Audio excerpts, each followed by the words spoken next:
बड़ी खबर। जी हाँ, बिहार के नियोजित शिक्षकों के लिए बड़ी खबर। आगे आप बिहार शिक्षा विभाग के अपर मुख्य सचिव एस सिद्धार्थ की जुबानी पूरी बातों को जानेंगे। देखिए, आज बिहार कैबिनेट ने बिहार विशिष्ट शिक्षक नियमावली में संशोधन को मंजूरी दी है।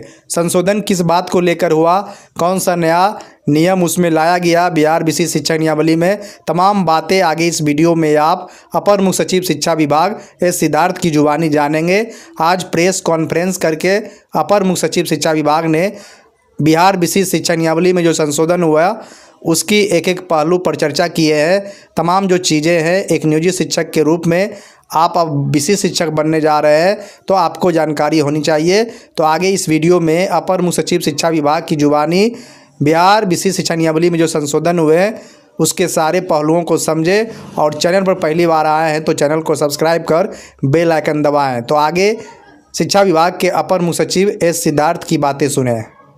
आज कैबिनेट में Bihar school exclusive teacher amendment rules 2024 की स्वीकृति दी गई थी। ये हिंदी में इसको कहा जाता है बिहार विद्यालय विशिष्ट शिक्षक संशोधन नियमावली 2024। ये नियमावली जो है, ये आपके जो नियोजित टीचर जो हैं वो जो परीक्षा लिख के सक्षमता पास करके विशिष्ट शिक्षक बनते हैं, ये उनसे संबंधित नियमावली है और जिसकी चर्चा समय समय पे सभी लोग करते हैं और अनेकों कयास सब लोग लगाते हैं। तो उसी से संबंधित ये नियमावली है। देखिए, इसमें दो तीन चीज़ें हैं जो नियमावली में हम लोगों ने मेजर संशोधन किए हैं। पहले तो है कि इसमें जो पूर्व में नियमावली थी उसमें केवल 3 परीक्षा लेने का ही प्रावधान था और विधानमंडल में सरकार की ये घोषणा थी कि 3 को बढ़ा के हम लोग 5 करें। तो सबसे पहला जो संशोधन हुआ है वो 3 से 5 करने का बात। तो ये विधानमंडल का जो घोषणा थी उसको इम्प्लीमेंट किया गया। दूसरा ये है कि उच्चतर निर्णय यह हुआ कि जो टीचर हैं जो जहाँ पर कार्य कर रहे हैं वो अब वहीं पे अपना योगदान देंगे। जो पूर्व में नियमावली थी उसमें उसका प्रावधान नहीं था। तो अब इसमें यह कहा गया है कि आप जितने भी टीचर हैं वे अब उसी विद्यालय में योगदान देंगे और प्रोविजनली उनको अपॉइंट उस पद पर किया जाएगा और वो वेतन ड्रॉ कर सकेंगे। सरकार इसके लिए एक तिथि निर्धारित करेगी विभाग, और उस तिथि से वो लोग वेतन ले सकेंगे। ये प्रावधान पहले नहीं था। पहले ये था कि सरकार स्थानांतरण करेगी और स्थानांतरित जगह पर जाकर जब योगदान देंगे तब वो वेतन ड्रॉ करेंगे। तो एक मेजर ये संशोधन हुआ है कि वो अपने ही मूल स्थान जहाँ पे कार्य कर रहे हैं वहाँ से वो वेतन ड्रॉ कर सकेंगे। और कन्फर्मेशन उनका जो होगा, जो उनकी सेवा संपुष्ट होकर कन्फर्म जब होंगे वो तब होंगे जब उनके सारे सर्टिफिकेटों की जांच होगी। उनके बहुत सारे सर्टिफिकेट केवल अभी लिए गए हैं। जो काउंसलिंग की प्रक्रिया है उसमें केवल सर्टिफिकेट लेने की प्रक्रिया है, अभी जाँच की प्रक्रिया नहीं हुई है कि पहले बिहार बोर्ड से जाँच होगा, CBSE से जाँच होगा। बहुत सारे लोग तो विभिन्न राज्यों के बोर्ड से आए हैं, यूपी वाले यूपी बोर्ड से आए हैं, कोई मध्य प्रदेश बोर्ड से आया है, और बहुत सारी डिग्रियां हैं जो जांच की प्रक्रिया में है। तो जब जांच हो जाएगा तो वो कंफर्म हो जाएंगे और परमानेंट हो जाएंगे। तो मोटा मोटी ये जो संशोधन है ये करने की आवश्यकता इसलिए पड़ी है क्योंकि सभी लोग ये कहते रहे कि हमको वेतन दीजिए और डेट अनाउंस करिए, तो इस नियमावली के लिए वो वेट कर रहे थे। पहले तो ये सर जांच के बाद जो है सो वहीं रह जाएंगे शिक्षक, मतलब जिनकी इच्छा है, मतलब अगर वो वहाँ रहना चाहें, लेकिन हम सरकार उनको दूसरे जगह स्थानांतरित नहीं करेगी। मतलब लेकिन ये जो पद है, जो टीचर है, ये स्थानांतरित, मतलब it can be transferable post है ये। मतलब अभी तो योगदान वहीं रहेंगे, ताज जिंदगी तो नहीं रहेंगे, मतलब लेकिन ये है कि ये स्थानांतरण कभी कभी कार्यकाल में कभी भी कर सकते ही है सरकार। प्रोविजनल अपॉइंटमेंट होगा था, ये प्रोविजनल अपॉइंटमेंट है और सरकार कभी भी स्थानांतरण कर सकेगी, लेकिन अभी सरकार स्थानांतरण करने का विचार नहीं रखती है। तीसरा ये है इसमें ये है कि सरकार एक स्थानांतरण नीति अलग से लाएगी और उसके आलोक में कभी स्थानांतरण करना होगा तो उस वक्त करेगी, लेकिन वर्तमान में वो वहीं पे योगदान देंगे और वहीं से वो सैलरी ड्रॉ करेंगे। तीसरा ये है कि इसमें जो विभागीय कार्रवाई और अन्य डिसिप्लिनरी प्रोसीडिंग के रूल्स हैं वो उस नियम में नहीं थे।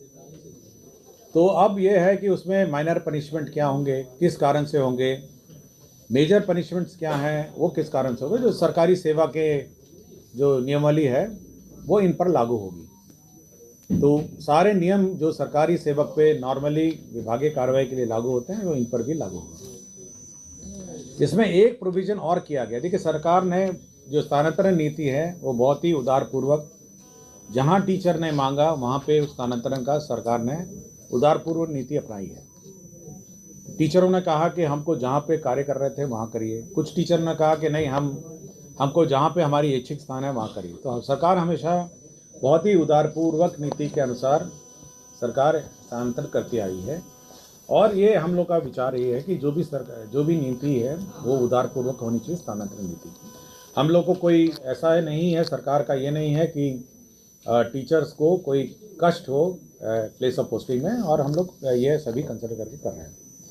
लेकिन एक प्रोविज़न इसमें इस नियमावली में रखा गया है जो कि बहुत महत्वपूर्ण है और जिसके बारे में पहले भी चर्चा की गई है कई जगह। वो ये है कि अगर आप पढ़ाएंगे नहीं और आप लोकल पॉलिटिक्स में इन्वॉल्व होंगे, आप अन्य टीचर को डिस्टर्ब करेंगे और आप विद्यालय का माहौल बिगाड़ेंगे, तब जिला पदाधिकारी आपको उस स्कूल से किसी भी ब्लॉक और किसी भी अनुमंडल में स्थानांतरण कर सकता है। और अगर वो रिकमेंड राज्य सरकार को करेगा तो वो जिला भी बदल सकते हैं। तो यह प्रावधान रखा गया है कि अगर आप पढ़ाएंगे नहीं, आप दूसरे को कहेंगे, जैसे कल ही आपने एक वीडियो सुना होगा जिसमें एक टीचर कहती है कि आप अटेंडेंस फर्जी बनाइए। हम ही को सूचना मिली थी, हमको किसी ने मिल के दिया है, वो ऐसा नहीं है कि अचानक वो प्रकट कहीं से हो गया है। एक टीचर आई थी मुझे शिकायत करने के लिए कि उसकी हेड मिस्ट्रेस जो है वो दबाव बना रही है और गड़बड़ करने को कह रही है। आप सभी ने सुना होगा उसको। तो ऐसे बहुत सारे मामले आते हैं जिसमें जो बीपीएससी या जो अन्य टीचर हैं और जो बाहर के राज्य के टीचर हैं या जो सिंसियर टीचर हैं, सरकार का ये मानना है कि बहुत सारे सभी टीचर सिंसियर हैं, लेकिन कुछ टीचर जो है वो माहौल बिगाड़ते हैं, अन्य टीचर को पढ़ाने में रोकते हैं, रोका टोकी करते हैं और साथ ही साथ बहुत ही मतलब ये भी कह देते हैं कि भाई आपको पढ़ाने की क्या ज़रूरत है, या अटेंडेंस लगा के भाग जाना।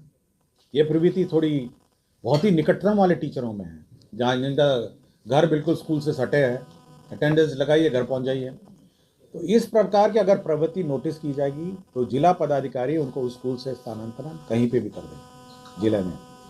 और अगर वो रिकमेंड करेगा तो जिला से भी बाहर जो डायरेक्टर हैं वो कर सके। तो इसी में है, यही प्रावधान बाकी में भी लागू होंगे, लेकिन क्योंकि ये नियमावली संशोधन हो रही है तो अभी तक इसी को अभी तो इसी की नियमावली की बात कर रही है ना, अभी दूसरी नियमावली की बात नहीं हो रही है। तो अभी तो ये है कि अगर आप किसी भी हालत में सपोज आप पाए जाते हैं कि रोज़ आप आते हैं और घर भाग जाते हैं, तो पब्लिक कंप्लेन करेगा तो आपको नोटिस दिया जाएगा कि ऐसे ऐसे शिकायत आपके विरुद्ध प्राप्त हुई है। तो आप उसके विरुद्ध आप जवाब देंगे कि नहीं, हम तो बिल्कुल लगातार पढ़ाते हैं, शिकायत गलत है, तो उसकी जांच होगी और उस पर ऑर्डर होगा। अगर ऑर्डर हो गया और आपके विरुद्ध हुआ तो आप अपील कर सकते हैं। तो अपील का भी प्रावधान हम लोगों ने 2 स्तर पर रखा है, इसलिए बिल्कुल एक हियरिंग का भी मौका दिया है। लेकिन यही है कि ये बहुत ही कम शिक्षक ऐसे होंगे जो इस दायरे में आते होंगे, लेकिन ज़्यादातर शिक्षक समय पर पढ़ाते हैं और रुचि लेके पढ़ाते हैं। बहुत ही कम शिक्षकों की कंप्लेंट आती है, लेकिन उनके लिए भी ये प्रावधान किया गया है कि अगर आप पढ़ाएंगे नहीं तो आपको अपने पदस्थापित स्थान से ट्रांसफर कर दिया जाएगा। इसलिए ये नियमावली में जो एक तरफ जहाँ पर आपके पदस्थापन स्थान पर ही आप योगदान देकर वेतन लेने का प्रावधान कर दिया गया है, वहीं अगर आप वहाँ पे बैठ के पढ़ाएंगे नहीं और अन्य कार्य में व्यस्त रहेंगे तो उन पर कार्रवाई करने का भी प्रावधान इसमें किया गया है। सर सर्टिफिकेट सत्यापन कब तक कर दिया जाएगा? हम लोगों ने भेजा है, अभी तो बहुत सारे सर्टिफिकेट आ गए हैं, करीब हम लोग के 3 लाख टीचरों का भी प्रोसेस में है। अभी तो केवल हम लोग सर्टिफिकेट प्राप्त कर रहे हैं काउंसलिंग में, और सैलरी तो हम लोग ज्वाइनिंग भी ले रहे हैं और सैलरी भी हम लोग ज्वाइनिंग कर ले रहे हैं। शिक्षकों की संख्या कितनी है कुल? हाँ, शिक्षकों की संख्या कितनी है कुल बिहार में अभी?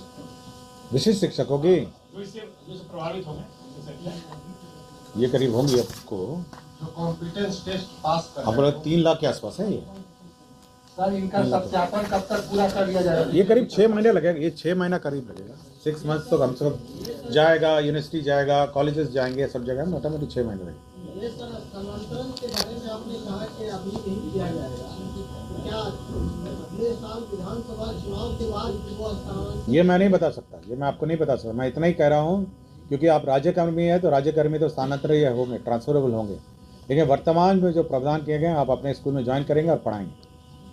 और सर अभी जो एक नब्बे जो ट्रांसफर वाला सूची है वो कब तक जारी होगा, वो कब तक उस पर कार्रवाई होगी? अभी मैं इसके बारे में बोल रहा हूँ, उसके पर तो कार्रवाई हो रही है। उसमें 6 कैटेगरी है, नहीं वो कब तक उस पर आप कार्रवाई करेंगे? उस पर तो फेस वाइज करेंगे, हम लोग करेंगे उसको। 3 महीने में इतना लंबा क्यों बोल रहे हैं आप? हाँ, आप इतना लंबा क्यों बोल रहे हैं? 1 महीने? अब ये मैं नहीं बताऊंगा, लेकिन हम लोग कार्रवाई कर रहे हैं। चलिए जल्दी कर लेंगे। और किसी को कुछ पूछना है शिक्षा में, ताकि मैं कैबिनेट ब्रीफिंग शुरू